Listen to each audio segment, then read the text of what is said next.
Hello and welcome back to the Fraser Health Online Cardiac Rehabilitation Education Program. My name is Stephanie and I'm a staff member here at the Cardiac Rehab Program. Today's focused topic is cardiac risk factors.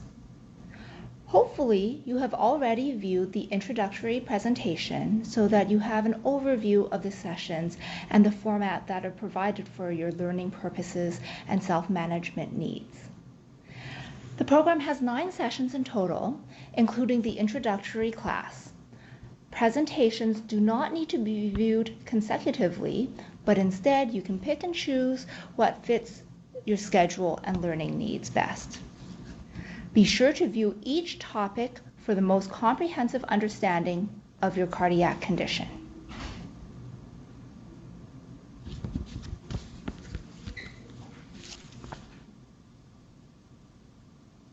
Okay, we can get started now on my talk on risk factors for heart disease.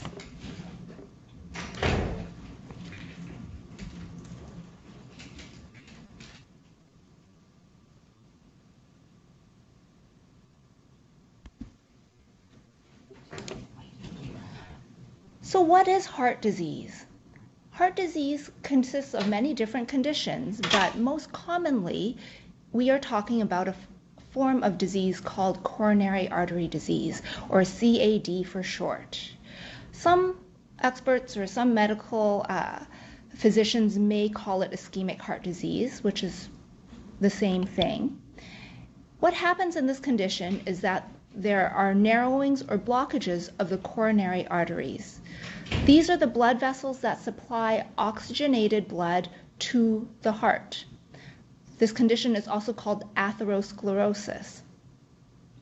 As a result, coronary artery disease can lead to weakening of the heart muscle, arrhythmias, which are just abnormal heart rhythms, or even sudden death. When there is a lack of blood flow or oxygen to the heart, different things can happen. So in an acute setting, if it were to happen all of a sudden, this would be a myocardial infarction, or commonly known as a heart attack.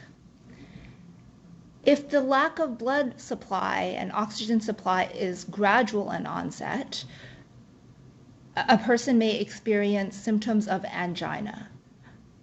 These symptoms can include chest discomfort or shortness of breath. It is important to note that some people do not feel any symptoms at all when their heart is deprived of oxygen. Coronary artery disease, or CAD, is the most common form of heart disease, and it is responsible for approximately 1/3 of all deaths worldwide. This is a huge issue and is a leading cause of death, beating out many common cancers combined. One's lifetime risk for developing heart disease is approximately 50%, or 1 in every 2 men, and approximately 30% in women. It is important to note that coronary artery disease is a chronic condition which likely starts very early in life, such as teenage years or early in adulthood. There are other forms of heart disease, such as Code blue, second floor CT waiting room. Code blue, second floor CT waiting room. Code blue, second floor CT waiting room. Sorry about that, that was not part of my presentation. So where was I?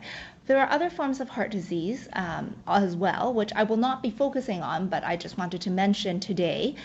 They do include valvular heart disease, such as leaky valves or narrowed valves, arrhythmias, so heart rhythm problems, congestive heart failure, which would mean an impairment in the forward blood flow, either a problem with the pump or a problem with relaxation of the heart muscle, typically, as well as cardiomyopathies that may not be related to lack of oxygen and blood flow, so diseases of the heart muscle.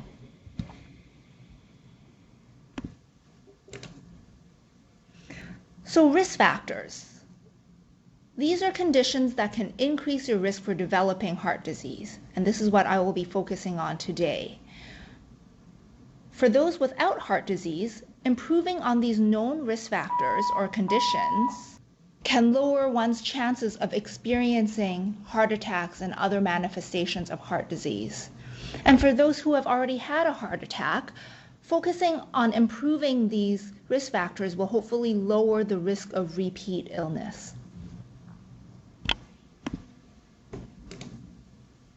There are some risk factors for heart disease that we cannot change. For example, we cannot change our age, and we know that the older we are, the more likely for us to develop heart disease. Our gender, genetics such as family history. We know that if you have a first-degree relative, such as a father or brother under the age of 50 who has had a heart attack, you are more likely to develop heart disease yourself. Or if you have a female relative under the age of 60, such as your mother or a sister, your chances of developing heart disease is also increased. Ethnicity is also a risk factor. For example, those people of South Asian descent have been shown to have higher risks of heart disease as a whole.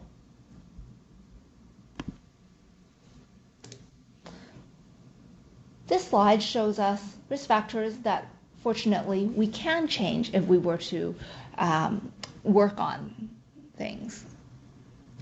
Risk factors that we can change and therefore are modifiable, so to speak, include high blood pressure, which is hypertension, high cholesterol, diabetes, obesity, smoking, a poor diet and excessive alcohol consumption, physical inactivity, as well as psychosocial stress or mood disorders. As you can see, there are many more risk factors that are modifiable compared to my previous slide, which outlined those that unfortunately we can't change. There is a large study that was conducted in Canada called the InterHeart study, which investigated what risk factors contributed to coronary artery disease. It was called the InterHeart study, and it showed that more than 90% of the global risk for developing heart disease is actually predicted by the following 9 risk factors. And what's fortunate for all of us is that all these risk factors are modifiable. As I mentioned, they include high blood pressure, high cholesterol, smoking, diabetes, mood and stress, abdominal obesity, alcohol intake, diet, and exercise. Let's move on to our first modifiable risk factor. This is hypertension or high blood pressure. Now, when you look at your blood pressure, you have a top number and you have a bottom number. The top number is called the systolic blood pressure, and this is the pressure that occurs when your heart is squeezing, the pressure that we can measure from one's arm, for example, when your heart is squeezing. The diastolic blood pressure is the bottom number, and this is occurring when your heart is in a relaxed state and filling with blood. Normal blood pressure is 120 over 80, so often we aim for blood pressures of lower than 120 over 80 millimeters mercury. There are things that we can do to lower blood pressure. Awareness of one's blood pressure is important, so checking blood pressure regularly at different times during the day, before and after certain activities, is important to know whether your blood pressure is too high or too low or just right, for example. Take medications as prescribed by your doctor.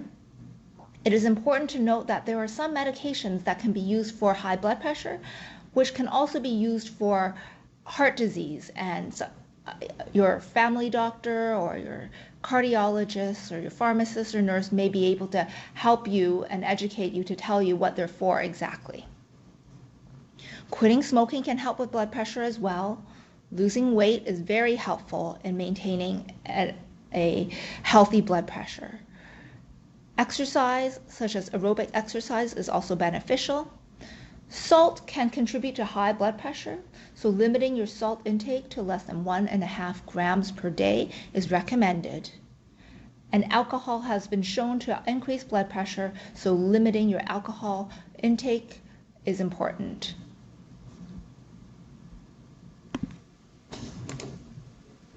Let's move on to diabetes as a risk factor for heart disease. What is diabetes? It is a condition where there is an inability to use sugar properly by your body. All body cells need sugar to function properly, and insulin is a hormone that helps the sugar enter the cells. With diabetes, the sugar cannot enter cells properly, either because the body is not making enough insulin or because the body has stopped responding to insulin. This results in high blood pressure or high glucose. There are various types of diabetes. Type 1 diabetes is not as common as type 2, and type 1 diabetes results when there is not enough insulin. Generally, these patients get the diagnosis of diabetes earlier in life, but this is not the case for all cases. There are exceptions sometimes. With type 2 diabetes, this results when there is a resistance to insulin, so when the insulin isn't working properly.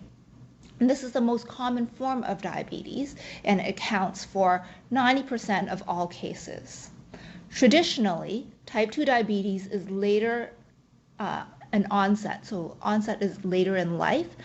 However, with our obesity epidemic, we are diagnosing cases of diabetes earlier and earlier in life. This is type 2 diabetes, even in childhood. Gestational diabetes is a form of diabetes that occurs during pregnancy.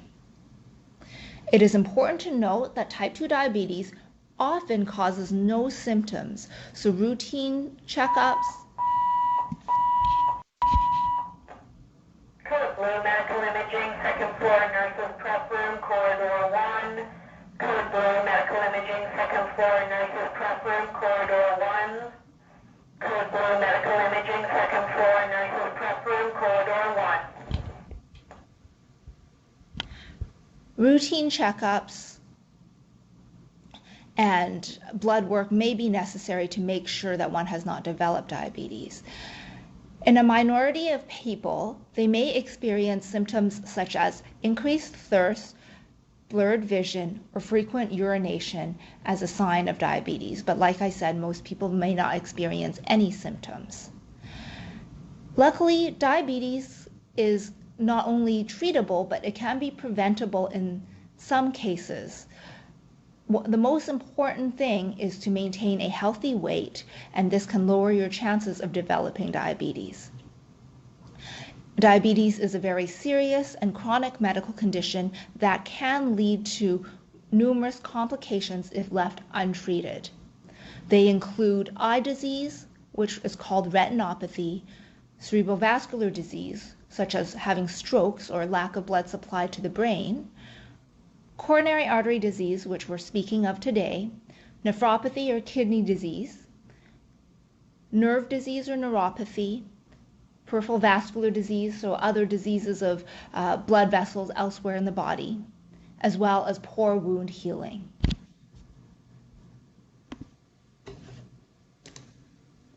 Control of diabetes includes knowing your numbers, so knowing what your hemoglobin A1C is. This is an average measure of your sugar control over the last 3 months or so, and this is a blood test that is taken and ordered by your doctor. The target is to achieve a hemoglobin A1C of less than 7%. Target blood sugar levels before meals are 4 to 7 millimoles per liter, or if you are taking your blood sugars 2 hours after eating, this is between 5 and 10. It is important to note that diabetes health is more than just good blood sugar control, but keeping your blood pressure in control is important, as is maintaining a favorable cholesterol picture. What can you do if you have diabetes? Regular aerobic exercise is important. Healthy eating, which I will speak to later on my presentation. Checking your blood sugar levels and seeing your medical practitioner on a regular basis. Taking medications, and for some people, insulin, if this is prescribed, as well as wound care, if applicable, are all important parts of keeping your diabetes in check. Let's move on to high cholesterol. We know that high cholesterol contributes to development of heart disease, and high cholesterol is something that is treatable.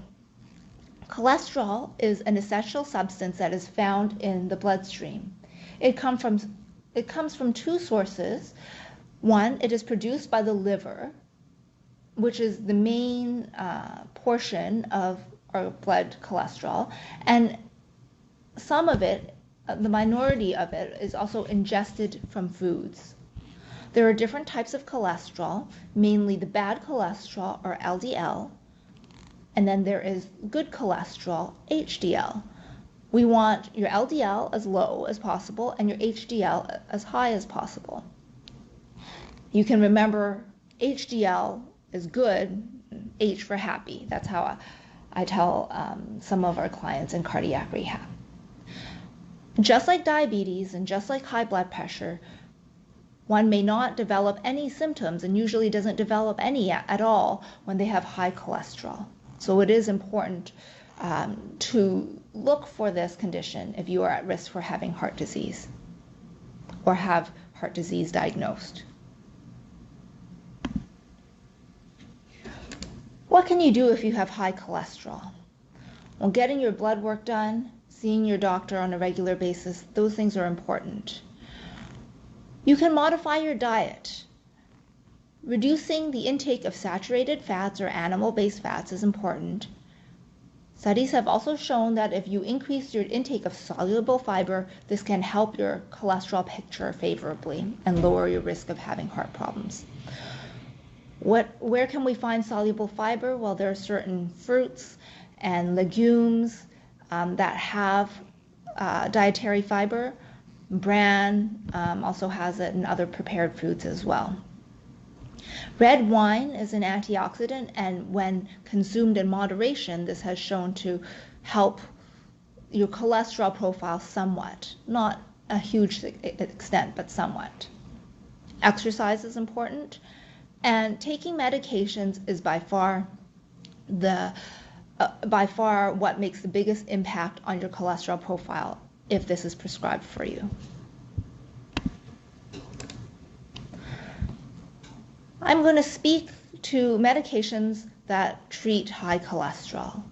Statins are the most common medications to treat high cholesterol. Whether you need a statin or not depends on many things. It depends on whether your risk of having heart disease is high or whether your risk of having heart disease is low. If you've had a heart attack, your risk of having another heart attack is higher, and therefore we want your cholesterol to be lower. It depends on your age, your gender, your disease conditions, and your family history of heart disease as well. And if you have already had a heart attack or stroke, you need to be taking a statin medication regardless of what your cholesterol was like before. Statins lower the chance of recurrent heart attack as well as death. Cholesterol medications will not make you feel any better when you are taking them, but they are very important in keeping heart patients alive and healthy. Statins are a safe medication and have been studied extensively. The most common side effect, since all medications do have side effects, is muscle pain. And your doctor or healthcare provider can use blood tests to check on your muscle status to make sure that your medication dose is appropriate for you.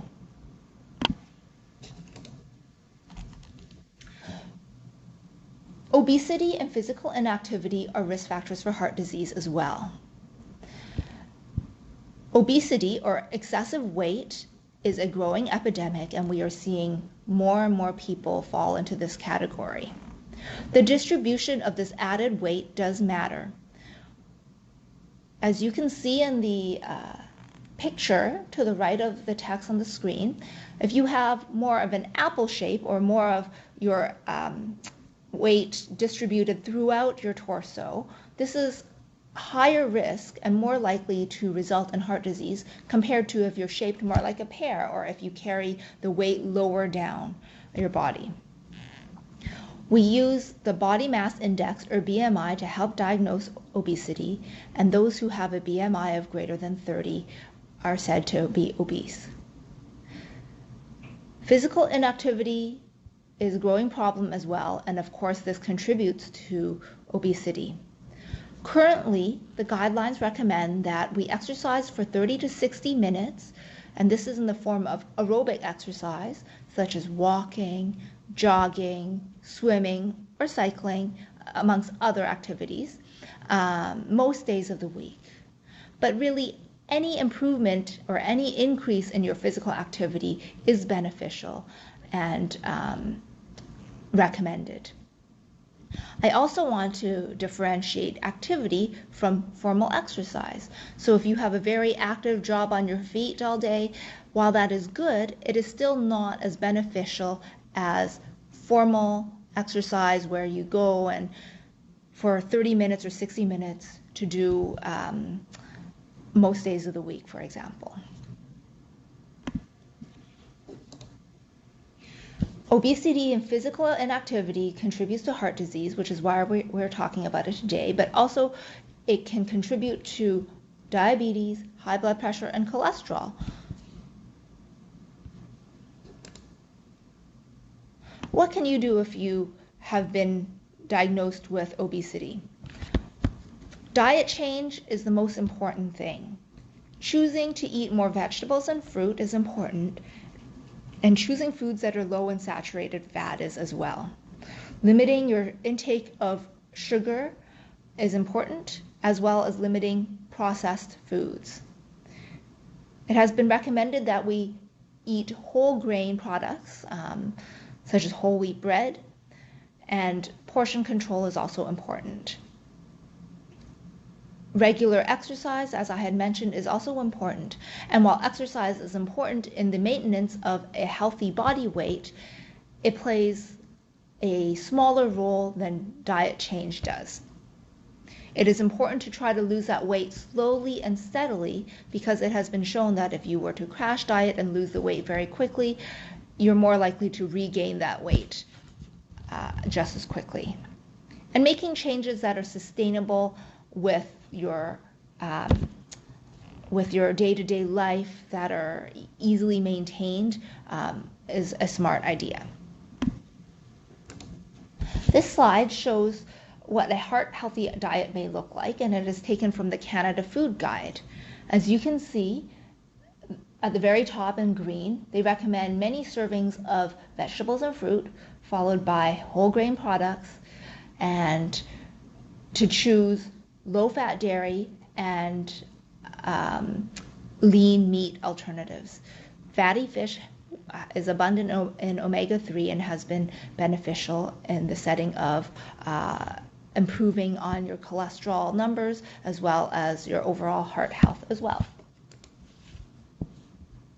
This shows what an ideal plate would look like if you were sitting down for a meal. We want half your plate to be filled with vegetables. A quarter of your plate can be grains and whole grains in particular, and then the remaining 1/4 of your plate should be filled with lean meats or alternatives, tofu for example. You can add a piece of fruit with that and some low-fat dairy, and that would make up a good meal for anyone, those with heart disease and even those without. Let's talk about smoking as a risk factor. Smoking is not just a hardwired habit that is hard to break, but it is also a chemical addiction, making it very hard to quit. Luckily, there are support groups and programs to help people quit smoking, both in cardiac rehab programs as well as elsewhere in the community. It is important to quit smoking not just for your heart health, but smoking is also a strong risk factor for lung disease and lung cancer, as well as other forms of cancer, osteoporosis, and peptic ulcer disease as well. We know that by quitting smoking, this significantly helps reduce the risk of heart disease as well as the risk of other diseases. Quitting smoking is challenging, but can be achieved by making behavioral changes such as attending support groups or counseling, using different quitting programs in the community or online, such as quitnow.ca. It is important to understand withdrawal symptoms, which I have highlighted in the diagram to the right. It can include weight gain, concentration difficulties, restlessness, and irritability, just to name a few. And it is also important to know and not get discouraged if relapses occur, because they are not uncommon, unfortunately. There are medication aids out there to help as well. They include nicotine replacement, which may be in the form of nicotine gum, nicotine inhalers, nicotine patches, etc.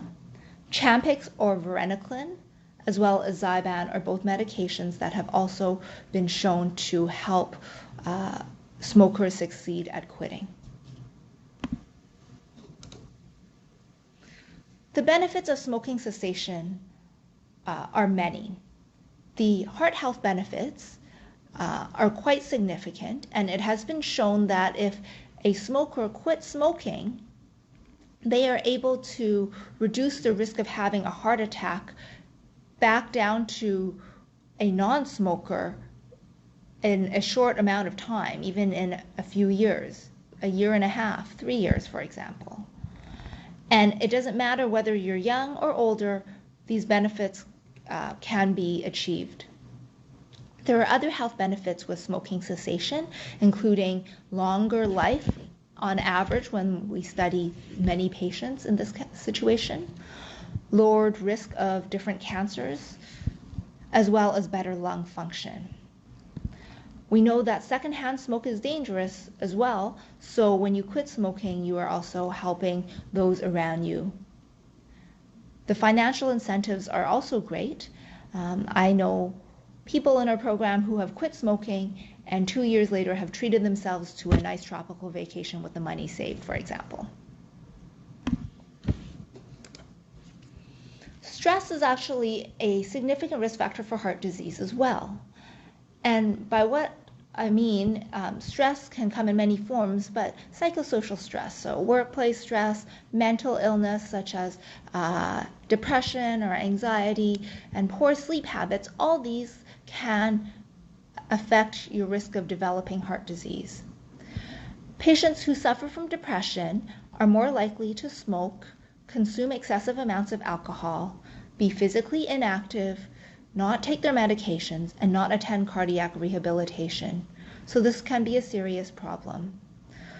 We know that managing one's stress can help reduce the chances of having heart disease.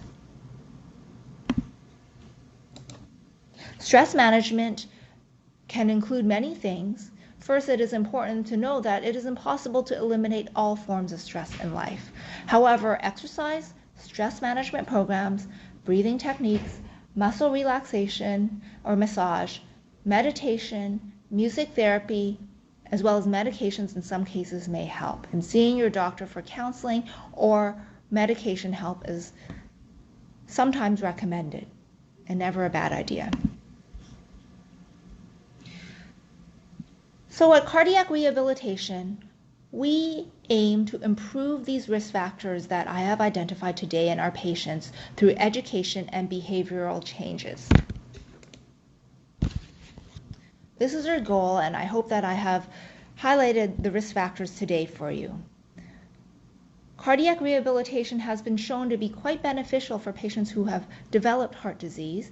It lowers the risk of death overall. It lowers the risk of developing recurrent heart attacks, the risk of being hospitalized, and it also improves symptoms, exercise capacity, cholesterol numbers, as well as lowers risk of lowers the rate of smoking, and improves overall well-being.